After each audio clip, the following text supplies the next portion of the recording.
Muchas gracias, Diana.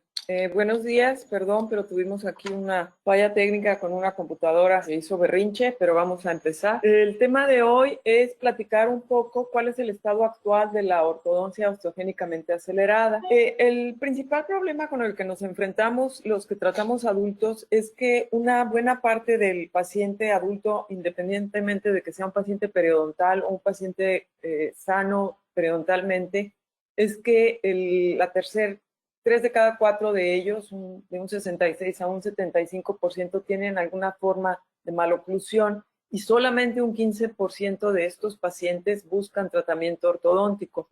Los adultos se ven más afectados personalmente por las maloclusiones, están más conscientes de ellos que los pacientes jóvenes, pero a pesar de eso, la pregunta es ¿por qué no buscan un tratamiento ortodóntico? Y normalmente lo que vemos como la mayor resistencia es el tiempo de tratamiento. Cuando nosotros les preguntamos a nuestros pacientes ¿por qué no te haces un tratamiento ortodóntico? La respuesta número 1 que nos dan es el tiempo. Yo no tengo tiempo, es muy largo, es pesado, voy a estar con puros niños, me voy a sentir incómodo. Entonces, estamos obligados a ofrecerles opciones de tratamiento. Una de ellas ha sido desde hace muchos años la ortodoncia acelerada osteogénicamente, como es este caso de una paciente que se resistía a hacerse un tratamiento ortodóntico hasta que la convencimos de que había esta opción. Se dio nada más porque un canino le molestaba que estaba en mordida cruzada y pasó de agosto de un año a enero del año siguiente a esta situación. La corticotomía no es algo nuevo, de hecho se empezó a utilizar a fines del siglo XIX, en donde en Inglaterra se realizaba por el doctor Bryan cortes lineales en las corticales para mover dientes. A él se le ocurría que con eso tal vez se podían mover rápido, sin entender muy bien cuál era la dinámica o por qué se daba ese movimiento más rápido.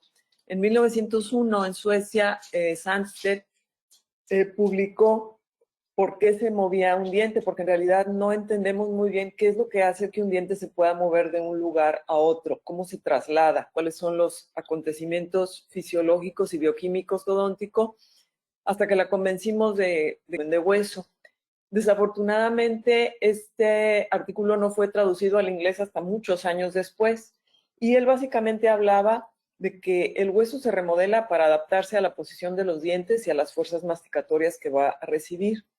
Y había 3 fases: un movimiento dental inmediato, cuando ponen el alambre y lo activan; una fase de reabsorción y aposición que puede tardar X número de días y va a ser ahí en donde el mayor número de eventos bioquímicos y de remodelado óseo se van a llevar; y finalmente el movimiento lineal del diente.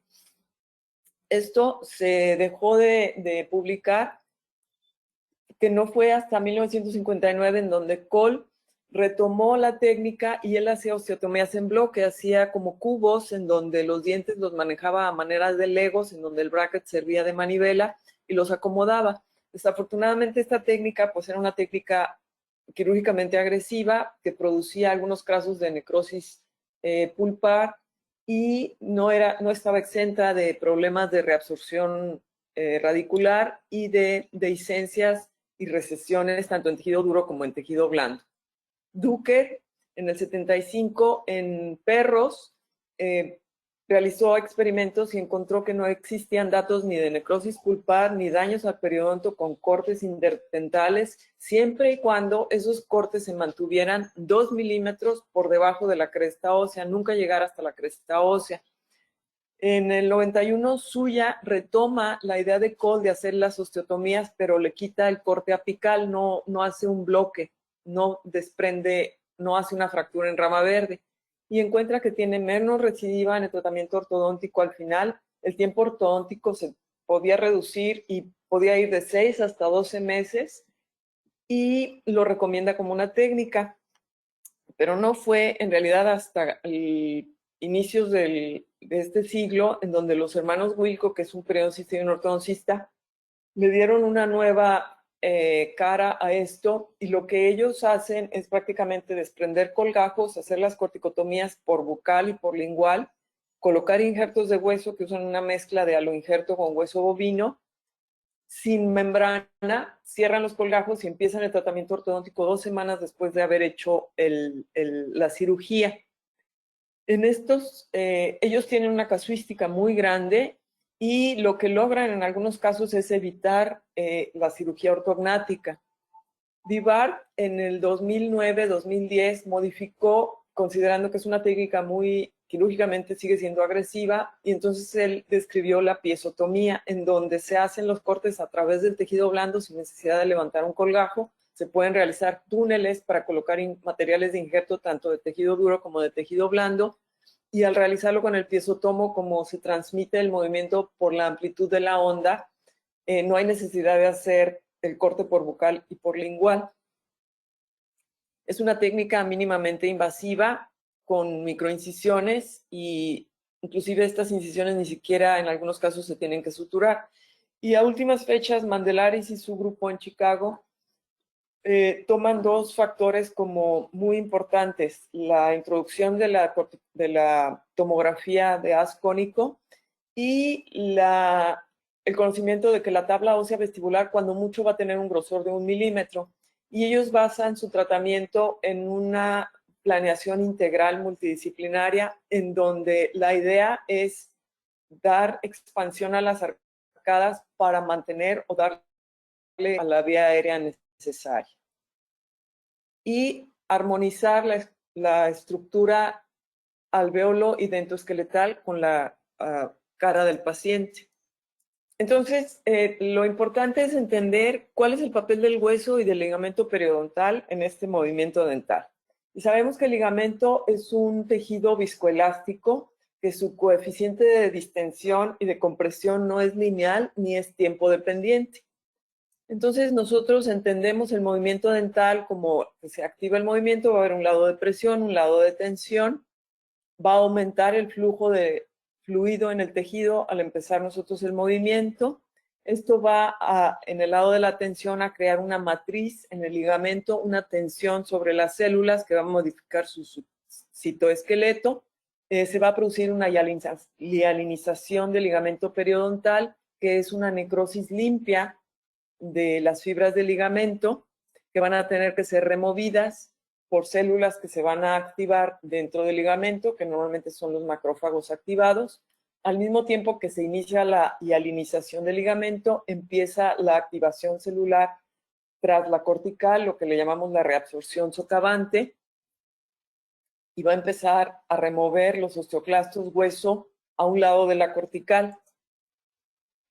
Una vez que se empieza a remover el hueso por detrás de la cortical, el ligamento empieza a ser removido también por los macrófagos, que son llamados para crear ese espacio. Esto activa, una vez que se remueve el ligamento hialino, activa a los osteoclastos para que remuevan la cortical del lado del diente.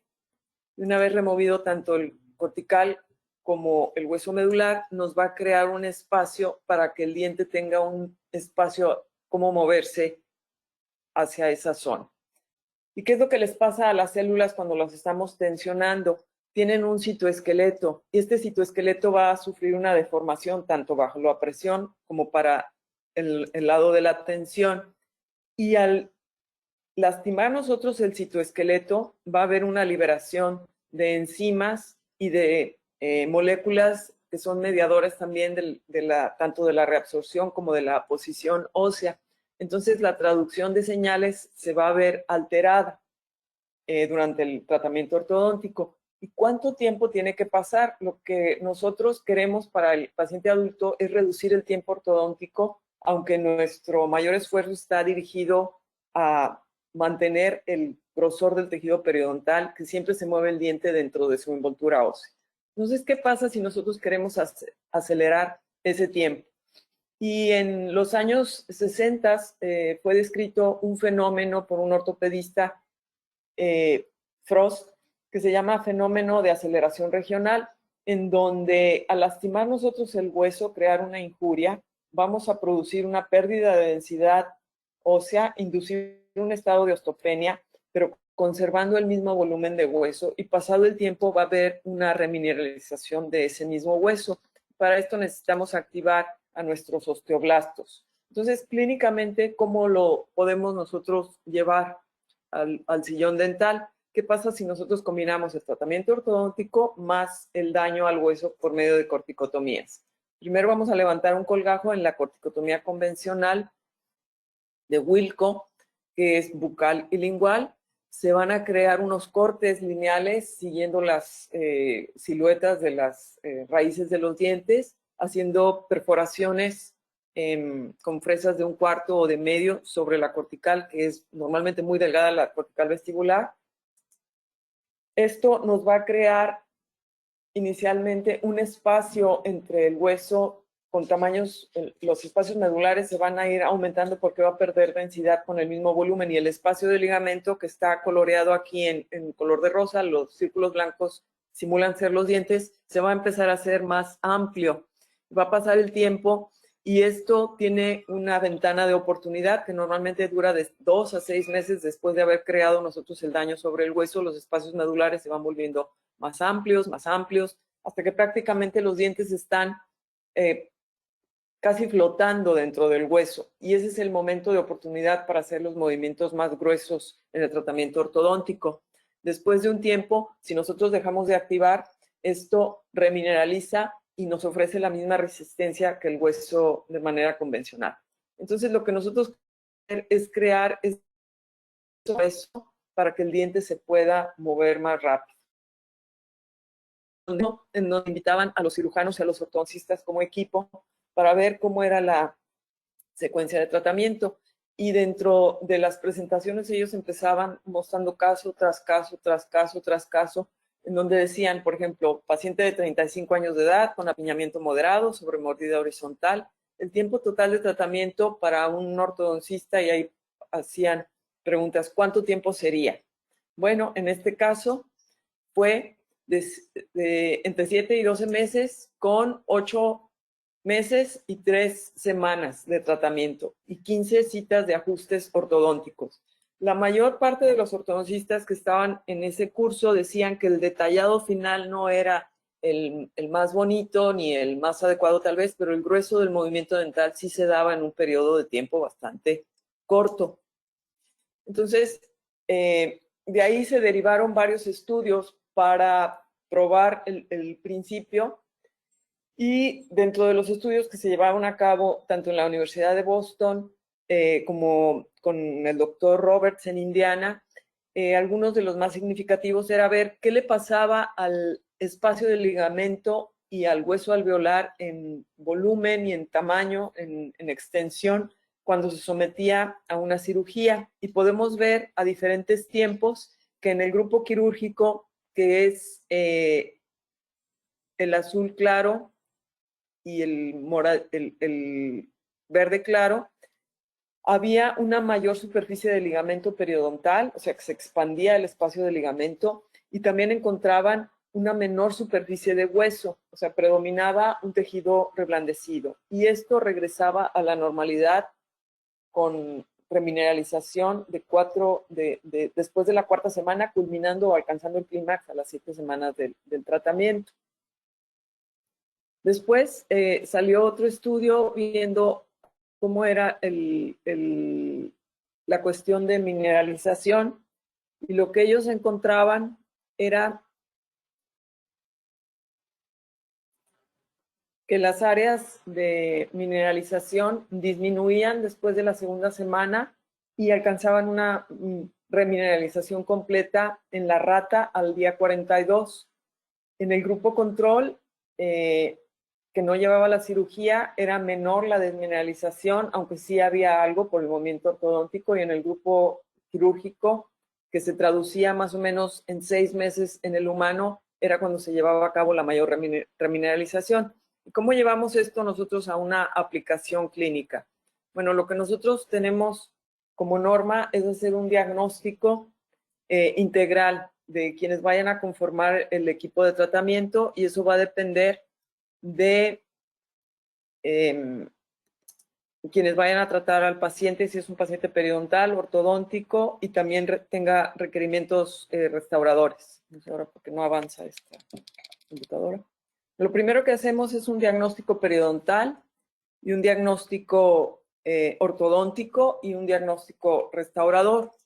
Y aunque a los pacientes nosotros los empujamos inicialmente que se hicieran tratamientos ortodónticos para tener una mejor higiene y una mejor situación periodontal, arguyendo que el tiempo de tratamiento se iba a reducir, en realidad lo que a nosotros nos interesa es saber que el periodonto se va a mantener en una condición bastante robusta y los dientes no van a salir de la envoltura de hueso creando factores de riesgo para dehiscencias y futuras recesiones. Entonces, se hace un diagnóstico periodontal, un diagnóstico ortodóntico. Cuando iniciamos todavía no teníamos a mano las tomografías y realmente dividimos en dos grandes grupos el tratamiento que vamos a realizar, si es corticotomía o es piezotomía, con o sin colgajo. Y preguntamos, el ortodoncista es quien nos dice si va a ser un movimiento de expansión o de retracción, con o sin extracciones. Se van a determinar los dientes de anclaje en ambos casos, porque los dientes de anclaje no vamos a tocarlos, vamos a mantenerlos un diente alejados para que no vayan a tener también ese juego al iniciar el movimiento ortodóntico. ¿Qué dientes se van a extraer? Si va a haber necesidad, nosotros determinamos de hacer un aumento de hueso y de encía, si existe ya una condición previa o si estimamos que al hacer el movimiento en inclinación o en torque se van a perforar las corticales, tenemos que hacer un aumento por bucal y por vestibular. Y con eso determinamos el número de cirugías que vamos a realizar y el tipo de cirugía. Y normalmente en un tratamiento de expansión podemos realizar tanto una piezotomía como una corticotomía solamente por vestibular.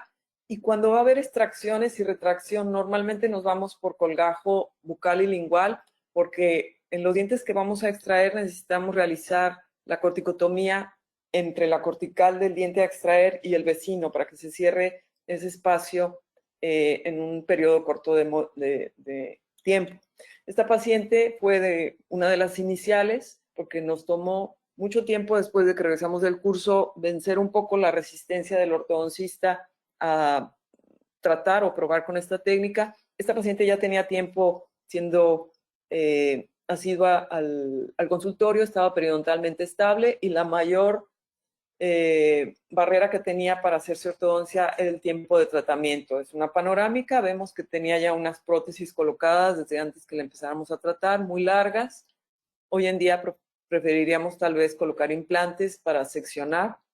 Un molar inferior, segundo molar inferior con una lesión endoperio no tratable endodóntica ni quirúrgicamente, y un tercer molar que no iba a tener antagonista. Aquí no se alcanza a ver la serie de periapicales, periodontalmente pues era una paciente que había tenido un tratamiento de fase inicial y alguna cirugía para disminución de la profundidad de las bolsas, pero nada significativo. Mantenía más o menos bien su higiene, tenía algunas lesiones cervicales no cariosas por un problema, no sabemos si de cepillado traumático en algún tiempo o de trauma oclusal, y su mayor preocupación era que no le gustaba ese colmillo que estaba en mordida cruzada, y así lo decía: solo me quiero arreglar este colmillo. Se le ofrece ortodónticamente la opción de quitar prótesis, colocar provisionales, arreglar arriba y abajo, y el paciente dice: no, yo nada más quiero la parte de abajo.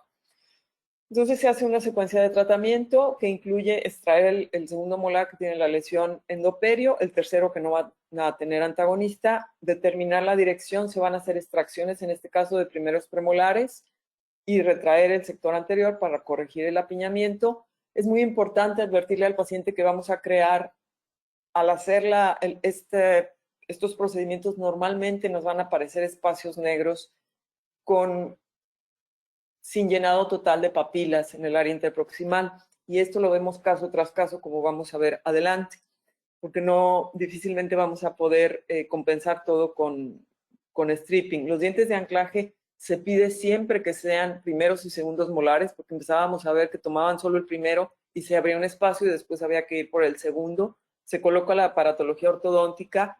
Ya con aparatología se realiza la cirugía, se hacen las extracciones, se coloca el injerto de hueso, se remueven las suturas y a los 15 días empieza la activación del movimiento. Después se termina colocando el implante en el número 31, las restauraciones definitivas y su retenedor. Vemos algunas fotos. Esta es la foto de la cirugía. Tratamos de hacer, para no crearnos tanto notorios estos triángulos negros, cuando hay salud periodontal con surcos adecuados, tratamos de mantener una zona paramarginal con estas incisiones. Nos han disminuido la pérdida de volumen en los triángulos negros. Se hace un colgajo de grosor total de lado a lado, por bucal y por lingual. Esta paciente tenía unos torus mandibulares. Se realizan las corticotomías, los cortes lineales los hacemos con piezotomo. Ella ya tenía fenestraciones óseas en algunos dientes y se le iba a aumentar el torque también a algunos de ellos, entonces necesitábamos compensar con injerto de hueso. Se localizan las salidas del mentoniano, se hacen las extracciones, se hace la corticotomía liberando mesial y distal de los dientes que se extrajeron. Se hacen las perforaciones con fresas de 1/4 o de medio de alta velocidad. Alta velocidad funciona más porque crea una reacción inflamatoria mucho mayor, un RAP mucho más intenso que el piezoeléctrico. El piezo es más suave, pero se puede hacer con alta, con baja, con piezo o con sierra.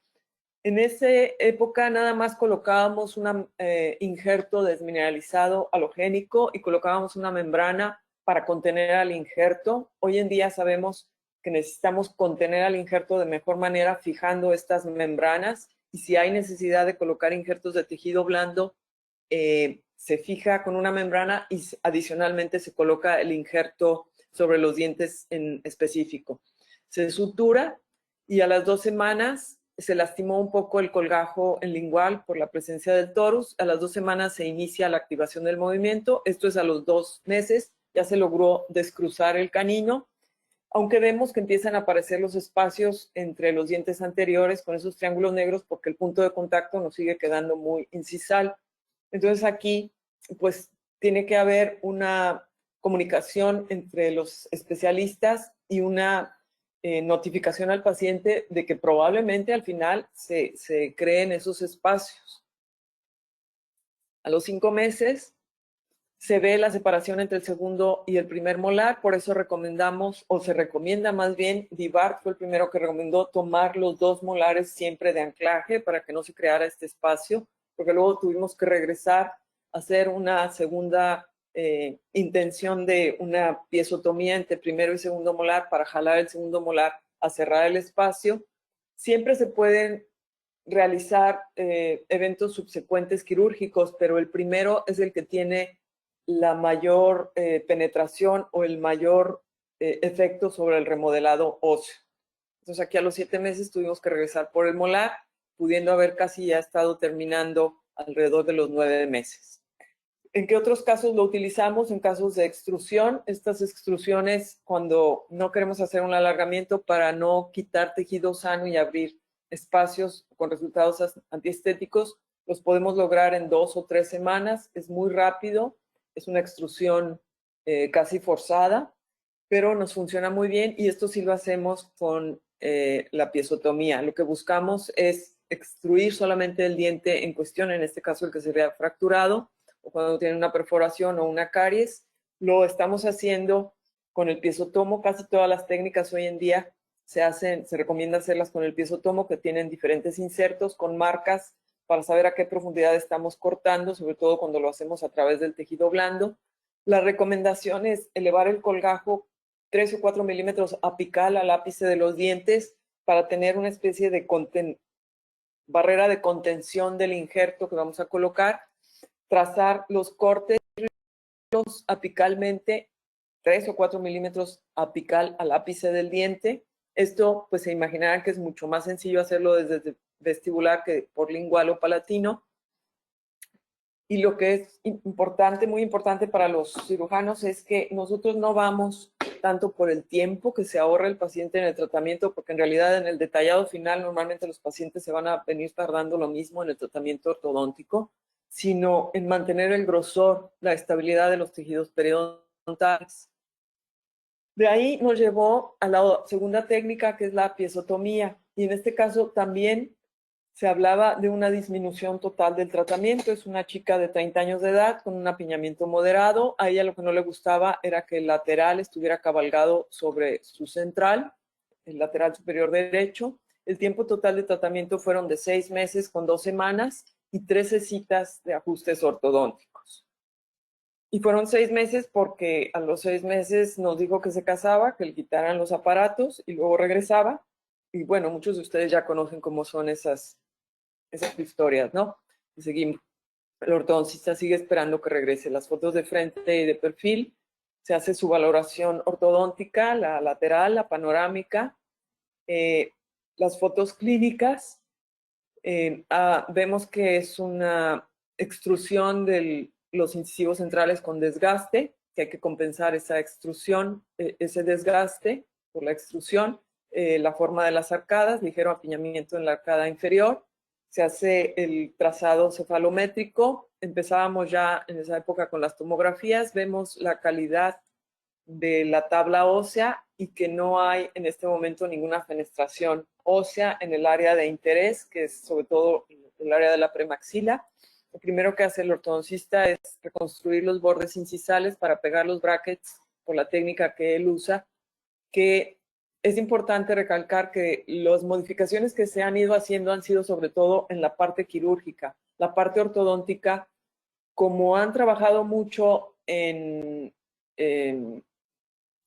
brackets de baja fricción, arcos térmicos, tratamientos personalizados o hechos a la medida para el paciente, no se ha modificado tanto la técnica ortodóntica que escoja el especialista. Lo único es que algunos, después de la cirugía, como vamos a ver, colocan un doble arco para estabilizar al diente en el periodo inicial donde tiene mayor movilidad, pero fuera de eso es la técnica de ortodoncia que escoja el especialista.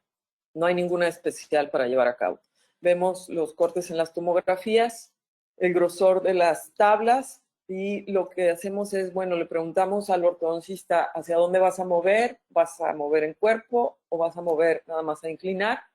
Va a ser un movimiento de retracción sin extracciones. Nos dice que no hay necesidad de engrosar porque no va a torquear las raíces, no se espera una proclinación.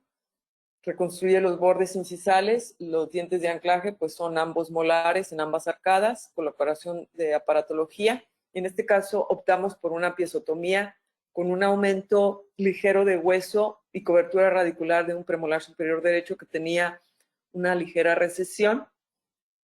Remover suturas, si se llegan a colocar suturas, en 2 semanas e iniciar el tratamiento.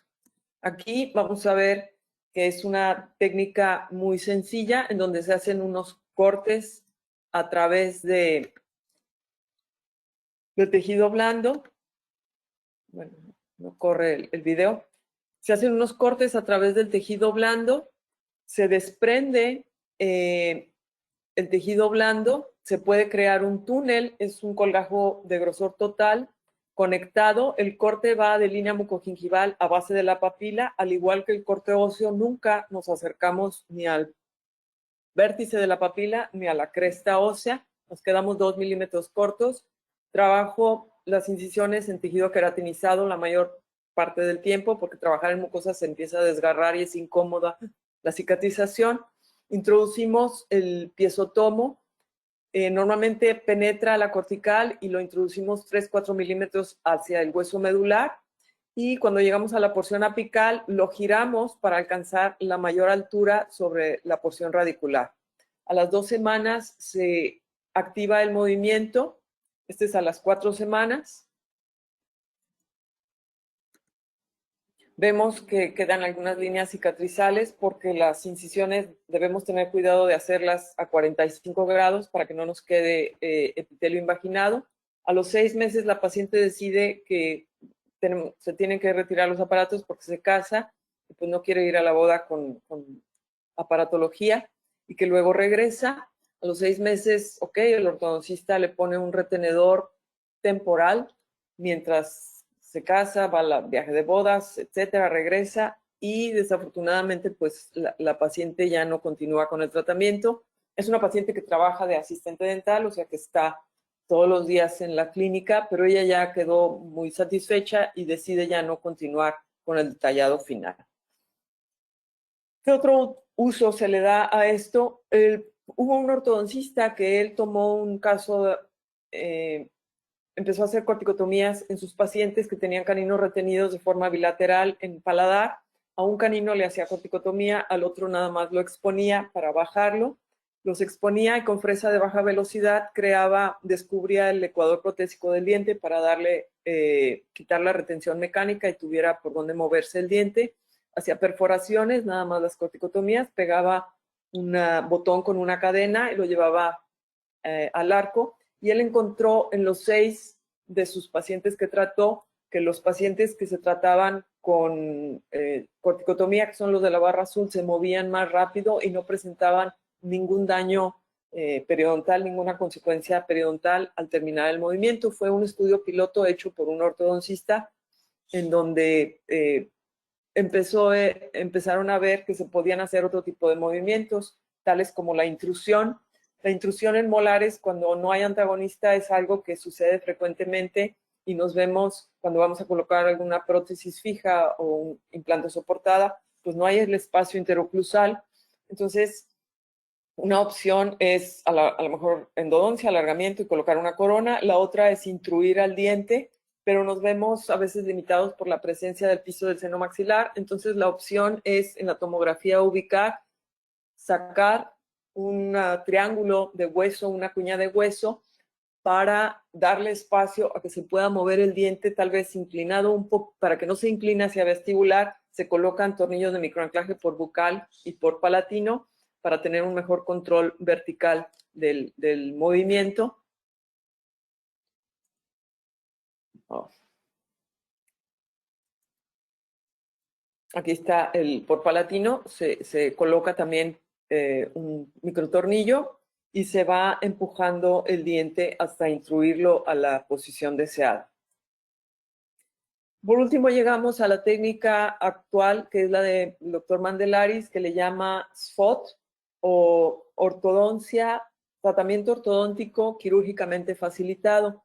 Y la diferenciación que ellos como grupo hacen es que son procedimientos quirúrgicos que van a facilitar y aportar beneficios al tratamiento ortodóntico, tales como mejorar el espacio de la vía aérea, y tratan de eliminar en la medida de lo posible las extracciones. Los dientes y los maxilares deben ser colocados en armonía y en relación con la cara y las estructuras faciales, y sobre todo le dan mucha importancia a la vía aérea. Ellos hablan de que es una ligera modificación o prácticamente es lo mismo de los hermanos Wilco, que le llaman ortodoncia osteogénicamente acelerada. Mandelaris escribe un artículo en donde él hace una distinción especial en lo que es el fenotipo. Y nosotros siempre hemos considerado el genotipo, el fenotipo, el biotipo como algo grueso o fino, pero no hacemos distinción entre la porción coronal y la porción apical o radicular de un mismo diente. Y él hace esta distinción en donde puede haber un fenotipo crestal y un fenotipo radicular. Y va a ser diferente el manejo quirúrgico o la necesidad del aumento en el área crestal que en el área radicular, pero normalmente cuando hacen un torque, el área radicular es la que se puede perforar y crear resistencias y fenestraciones. Entonces él hace la clasificación de fenotipo grueso o delgado, crestal y radicular. Y esto lo tenemos que considerar porque tanto se presenta en el tejido blando como en el tejido duro. ¿Y qué es lo que lo llevó a él a realizar esta observación? Bueno, que en muchos de los casos que se hacían tratamientos ortodónticos quedaban, sobre todo los incisivos inferiores, muy bien alineados en función oclusal, estéticamente, línea media, todo perfecto, pero había una pérdida o una perforación de la cortical lingual en promedio de 2 milímetros. Entonces, o perforan bucal o perforan lingual en muchos casos en donde el genotipo es muy delgado en los incisivos inferiores. El tratamiento facilitado lo que evita es que el incisivo o perfore bucal o perfore lingual y terminemos en situaciones como esta, en donde el diente prácticamente la raíz queda cubierta de tejido blando y sabemos que de un 20 a un 32% de los pacientes ortodónticos a 5 años van a desarrollar recesiones, que por nosotros está muy bien, pero en realidad debemos de prever y no permitir que se llegue a esta situación, aumentando antes de iniciar el tratamiento ortodóntico el tejido duro y el tejido blando. Él publica junto con su grupo 2 artículos en el 2020 en la revista Clinical Advances en Periodoncia, en donde él hace un diagnóstico interdisciplinario y unas recomendaciones de clases 2, clases 3, problemas esqueletales, problemas dentales, y el segundo artículo habla de las especificaciones junto con el doctor Colin Richman de qué se debe de hacer, si corticotomías, piezotomías, de dónde a dónde, qué injertar y el manejo postoperatorio. Él incluye al ortodoncista, al periodoncista o al cirujano y al restaurador, porque muchas veces estos pacientes son pacientes adultos ya tratados ortodónticamente en sus años de juventud, que tienen problemas de vía aérea, que tienen apnea del sueño, que tienen problemas de ronquido severo. Entonces hay que darles espacio en la vía aérea y hay que crear arcadas mucho más abiertas. Estos tratamientos, él dice que permite que los movimientos ortodónticos sean planeados y que sean viables con la posición dental ideal facialmente generada. Se tiene que hacer una estimación de cómo va a terminar el caso antes de iniciar. Se mejoran las condiciones ortodónticas limítrofes, se mejora la envoltura de hueso, se mejora el fenotipo, se reduce el riesgo de la recidiva, se optimizan las condiciones de cavidad bucal con expansión, y trabaja básicamente a base de expansión de arcos dentales, se mejora el volumen óseo dentoalveolar y pueden lograr en muchos casos eliminar la posibilidad de una cirugía ortognática y de extracciones. ¿Cuándo se está contraindicado? Bueno, cuando los análisis de la tomografía y de la simulación ortodóntica, no nada más con un setup ortodóntico análogo o digital, sino cómo se va a perforar esa cortical, imaginándonos en las tomografías el movimiento no exceda las condiciones limítrofes, que no vaya a haber necesidad de hacer un aumento. Entonces, pues no hay razón para hacer el tratamiento quirúrgico. Cuando el paciente o los especialistas acepten el compromiso, si es que se va a violar la envoltura de hueso, o que el paciente diga, yo no quiero someterme a una cirugía extra, me hago la ortodoncia y bueno, como quede. O cuando el paciente sea un pobre candidato a cirugía. Entonces tenemos que partir de cómo podemos nosotros crear una simulación. Nosotros, a partir de las tomografías, podemos darnos una idea y por lo que nos dice el ortodoncista cómo va a ser el movimiento, se hace un encerado digital, se hace la planeación, pero esto nada más nos da una idea en la porción coronal, no en la porción radicular. En la porción radicular nosotros nos tenemos que imaginar si este es el inicio y así va a terminar después de la expansión, obviamente va a ser un candidato a un aumento óseo previo al tratamiento ortodóntico. Este es el inicio, los dientes están en azul más oscuro y al finalizar va a haber una expansión, pero nos vamos a salir del hueso cortical, de la envoltura de hueso. Entonces esto va a requerir, junto con la cirugía de corticotomía, un aumento de hueso, una membrana, y la otra distinción que ellos hacen es que hay que fijar las membranas, porque si no, el hueso se tiende a desplazar por el movimiento de los tejidos, por el peso, por la musculatura facial y labial, y no se queda en donde nosotros lo requerimos. Entonces hay que contenerlo muy bien con membranas que van suturadas o fijadas con tachuelas, con chinchetas. Esto también se basa en la liberación, sobre todo en la arcada inferior, de los músculos dentalis, para lograr un cierre primario de los colgajos. Es muy importante lograr y compensar con un avance coronal del colgajo para lograr aproximar coronalmente las papilas. Necesitamos un cierre primario y liberar el colgajo. Y además de liberar, hacer una fenestración perióstica, liberar la musculatura perioral para que nos permita ese cierre, buscando darle una verticalidad a ese proceso y un mayor volumen. En el segundo artículo, que está en el mismo volumen, lo que ellos hacen es describir, ok, vamos a tener, por ejemplo, este paciente en donde de entrada vemos que tiene un problema de deficiencia de tejido duro y de tejido blando, tiene algunos dientes con escasa o nula encía insertada y tejido queratinizado, están proclinados y al compensarlos los van a mover, les van a dar un torque vestibular, entonces nos van a crear aquí un defecto, esa es la vista oclusal. Se hace primero un injerto de tejido blando. Esta es la importancia en la distinción que ellos hacen. Si tenemos 1 o 2 dientes con un periodonto delgado que tienen ya recesión o que nos indican que puede haber recesión, podemos hacer en un solo tiempo el aumento óseo y el de tejido blando. Injerto de hueso, que la mezcla es hueso humano halogénico 60%, 40% hueso bovino, fijado con una membrana de colágeno nativa de preferencia, o con piel, matriz dérmica celular, injertos de tejido blando, de preferencia de tejido conectivo, sobre la membrana que va fijada y suturada, suturados los injertos a nivel cervical en los dientes que tienen o pueden tener recesión. Pero si el problema es un problema generalizado con varios dientes con recesión, con un periodonto muy delgado, hay que hacerlo en 2 tiempos. Primero el aumento de tejido blando, esperar 3 meses y después irnos al aumento de tejido duro. Entonces aquí se pone primero un injerto de tejido blando, se hace la corticotomía, el aumento óseo, se coloca la membrana que tiene que ir fijada, la sutura coronal liberando el colgajo, cómo se termina y cómo cambia el antes y el después en perfil y en la arcada. Hay una expansión de la arcada manteniendo la verticalidad del proceso y la cantidad, la profundidad del vestíbulo. Este es un caso que se realizó en la universidad, que me gusta enseñarlo porque lo hicieron los alumnos de ortodoncia. Ellos hicieron todo, el injerto primero gingiva libre, después la corticotomía.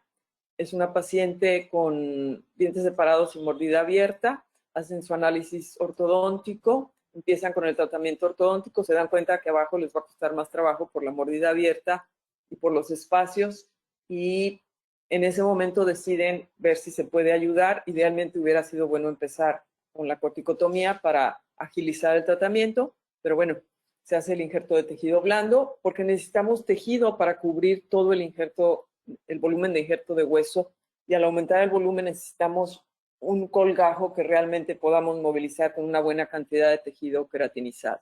Se hace la cirugía, se pone una mezcla de hueso halogénico con membrana de fibrina por cuestión económica en la clínica. Y esto es como termina el paciente a los más o menos 6 meses de tratamiento. Es un tratamiento que le permite no comprometer la salud periodontal y mejorar el pronóstico de las piezas dentarias, terminando con un buen volumen de hueso que se mantiene.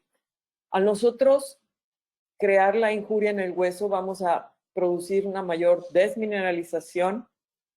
Al incluir un injerto de hueso halogénico se va a aumentar la desmineralización, y al remineralizar el hueso se va a incorporar el injerto y va a formar parte del mismo hueso del paciente. Por lo tanto, se va a mantener a largo plazo.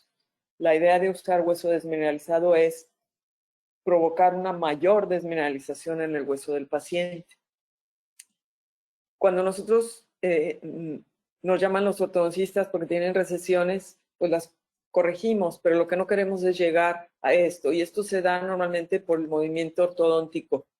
Y terminan los pacientes, les decía, de 2 a 5 años, un 30% con recesiones. Entonces, el énfasis que le ponen el grupo de Chicago es que necesitamos un plan de tratamiento ortodóntico con una valoración clínica previendo hacia dónde va a terminar el paciente, una planeación digital y un setup ortodóntico muy importante para ver la posición coronaria y de ahí referir qué tanto torque o inclinación de más se le va a dar, y especificar la necesidad del aumento de tejidos.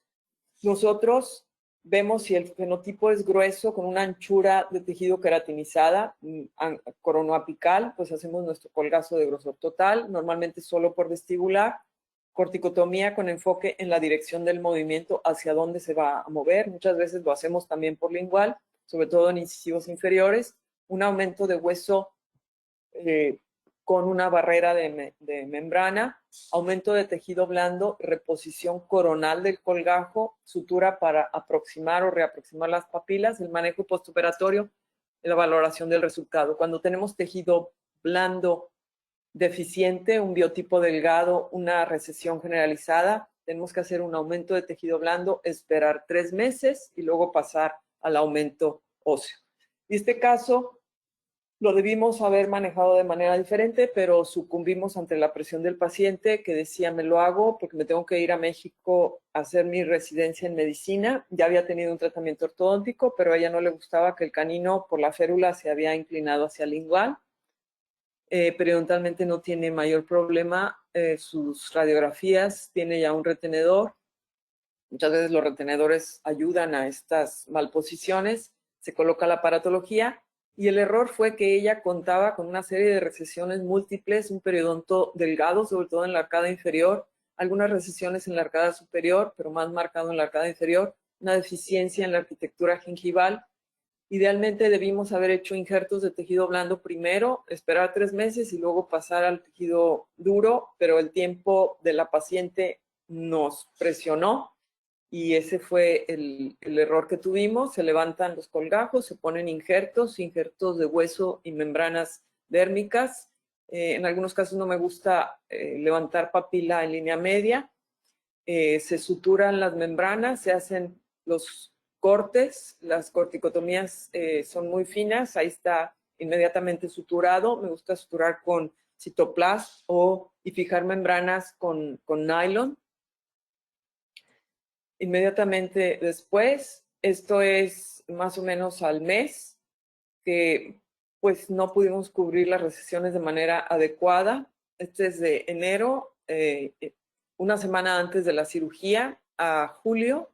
En este momento la paciente pues ya se le había resuelto el problema del canino, que era lo que a ella más le preocupaba, pero le faltaba bastante para el detallado final, pero ella ya se tenía que ir a México y quería que le quitaran los aparatos. Logramos convencerla que no lo hiciera y estuvo regresando a Tijuana periódicamente hasta que logró convencer al ortodoncista de que ya era tiempo y quedó pendiente de que se colocara un injerto en la parte mandibular para corregir las recesiones remanentes, pero logramos un buen aumento del tejido blando. Estas son sus fotos de frente. Quedó con estos espacios abiertos que les menciono aquí también. Probablemente aquí necesite una compensación para el desgaste, para que no se vea tan plano el borde incisal, una compensación a nivel gingival, una corrección de las recesiones en la parte inferior, las vistas laterales. El manejo postoperatorio normalmente se les da solamente acetaminofeno, paracetamol, dado que no deben de ser AINES que interfieran con el metabolismo óseo. Cuando tienen mucho dolor lo combinamos con la oxicodona, pero de los pacientes que hemos tratado, 1 o 2 han necesitado oxicodona. Si no son pacientes periodontales, no les damos enjuagues de clorhexidina, les damos o el Periosan, que está hecho a base de quitosan, es un producto hecho aquí en Mexicali, que es del crustáceo de algunos mariscos. Es un cicatrizante que no tiene nada de cloro, es un medicamento más como de la línea homeopática, y tienen enjuague, gel, unos como los periochips que había antes, unas fibras que pueden colocar subgingivalmente en áreas que no respondan bien a terapia inicial o que persiste el sangrado. No mancha, no tiene cloro, lo puede usar el paciente de forma indefinida. No tiene la problemática que en algunos casos la clorhexidina nos da, que a veces nos alcanza a quemar un poco los tejidos. O en algunos otros utilizamos el enjuague que está hecho a base de árnica, que tiene un kit de recuperación que le llaman, que es enjuague, gel y spray. El paciente se coloca unas atomizaciones por debajo de la lengua 3 veces al día, el enjuague 2 veces al día por 2 minutos y después se coloca el gel en las áreas operadas, y esto se ha visto en estudios que disminuye la cantidad de analgésicos, sobre todo de oxicodona, debe de tomar el paciente. Son, pues obviamente, estudios hechos en Estados Unidos, entonces nos funciona bastante bien. En pacientes periodontales sí utilizamos la clorhexidina. Y por último tenemos los casos de ortodoncia acelerada cuando utilizamos un láser de baja frecuencia o de fotobiomodulación. Este es el caso de una paciente que se presenta al consultorio con la queja de una maloclusión con mordida cruzada de lateral, espacios entre los dientes que ella decía que nunca había tenido. El ortodoncista la refiere por un problema periodontal estadio 3, grado C, porque es una paciente joven, aunque no es diabética ni es fumadora, pues el avance, el grado de destrucción va muy rápido. Entonces se plantea, pues primero que nada, un tratamiento periodontal. En el caso de ella, escogimos un tratamiento a base de láser, periodontograma inicial, la reevaluación. El protocolo es el protocolo LANAP con un láser de Nd:YAG que solo trabaja sobre tejidos blandos, ablacionando o vaporizando el epitelio usurado del surco. Se trabaja en la porción radicular de manera convencional con ultrasonidos e instrumentos de mano y después se va a formar un coágulo estimulando el sangrado en el hueso. Se decortica el hueso también por la parte interna del defecto. Trabajamos hasta la base del defecto, produciendo un sangrado y fijando ese coágulo, aprovechando a que vuelva a adosar la parte de lo que sería el surco o bolsa al diente. Se hace un alivio oclusal para que no tenga carga, sobre todo lateral. Y dependiendo de cuando hacemos nosotros el tratamiento, cuando hacemos tratamientos quirúrgicos, por ejemplo, colgajos apicales, normalmente a las 2 semanas se puede mandar al paciente a tratamiento ortodóntico porque esencialmente puede ser un tipo de corticotomía. Cuando hacemos tratamientos regenerativos, dependiendo de lo que se utilice, son de 6 a 9 meses como material de injerto. Cuando hacemos tratamientos con láser de 3 a 6 meses, mandamos al paciente a un tratamiento ortodóntico. Aquí el paciente se estabiliza después de la terapia de láser, se realizaron las extracciones de los dientes insalvables, se feruliza con una férula de fibra de vidrio y resina. Después se manda a tratamiento ortodóntico con supervisión periodontal en mantenimiento. Aquí está durante el tratamiento ortodóntico. No tiene la mejor de las higienes, pero bueno, seguimos insistiendo. Este canino tiene un problema mucogingival que a mí me hubiera gustado corregir. Este caso es de una periodoncista que está con nosotros, de la doctora Valle. Así inició el paciente. Así termina su tratamiento ortodóntico con una férula fija. Siempre pedimos que se coloque férula fija después de la ortodoncia acelerada, sea con cirugía, sea con láser, sea con el método que escoge el ortodoncista. Pedimos que en el adulto, sobre todo en el paciente periodontal, coloque una férula fija. Se queda programada para una cirugía mucogingival en este canino, que queda pendiente. En las radiografías se mantiene bastante estable.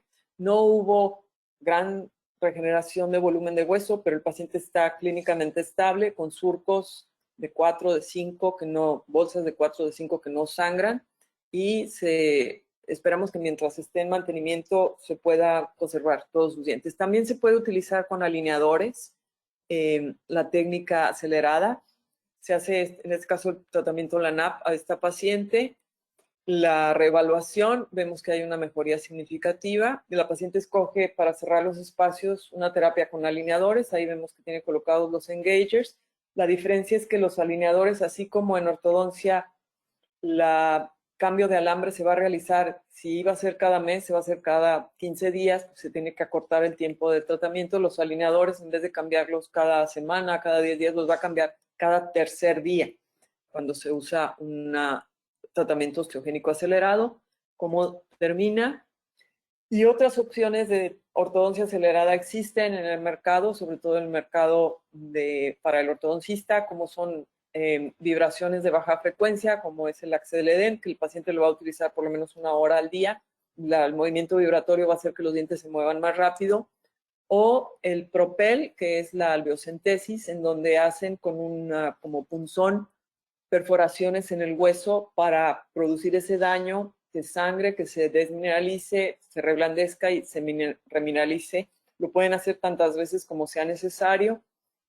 La compañía dice que funciona, lo pueden hacer en repetidas ocasiones. La diferencia que nosotros vemos es que no es un corte nítido, no es un daño limpio, es una fractura en realidad de la cortical y no sabemos, no hay estudios comparativos de esto con una técnica de corticotomía y además en estos casos pues no hay posibilidad de un aumento de volumen de tejidos. La otra diferencia o la otra cosa que están haciendo algunos colegas ortodoncistas es con las fresas para colocar los microtornillos, hacer las perforaciones, que se parece más a hacer una corticotomía con fresa de 1/4 o de medio, tantas como sean necesarias. Y las conclusiones son que, bueno, ninguna de estas, la corticotomía es efectiva y segura en acelerar el movimiento dental ortodóntico. Es segura en cuanto no vamos a tener daños de necrosis pulpar. No debe haber casos de reabsorción radicular, aunque sí se han reportado algunos. Yo tengo uno personalmente. La terapia láser de bajo nivel o de baja frecuencia no acelera el movimiento dental ortodóntico, no se ha comprobado. Nosotros lo hemos utilizado, hemos visto buenos resultados, pero la verdad es que no podemos asegurar que sea. Son pacientes con un periodonto reducido en donde el centro de resistencia cambia y va a ser a lo mejor más rápido el movimiento por un menor volumen de hueso o por la influencia del tratamiento con láser. No hay evidencia que compruebe que la corriente eléctrica ni la terapia de campos magnéticos pulsados sean efectivos en acelerar el movimiento dental ortodóntico y o dentoalveolar. Y estas técnicas pues están limitadas a que no nos permiten un aumento de volumen de los tejidos. Y hoy en día no hay evidencia de recidiva ortodóntica, de reabsorción y de lesiones pulpares no pulpares. Agradezco al International College, a la regente de nuestra zona noroeste, que siempre nos mantiene muy activos, no nos hace olvidar nuestro compromiso social con nuestra comunidad, y a mis colaboradores en Centro de Parodoncia, que el año pasado ya se cumplieron 40 años de haber, bueno, como 42 años de haberse fundado, y seguimos trabajando en beneficio de nuestros pacientes, o tratando que sea en beneficio de nuestros pacientes. Les agradezco mucho su paciencia y no sé si tengan alguna pregunta.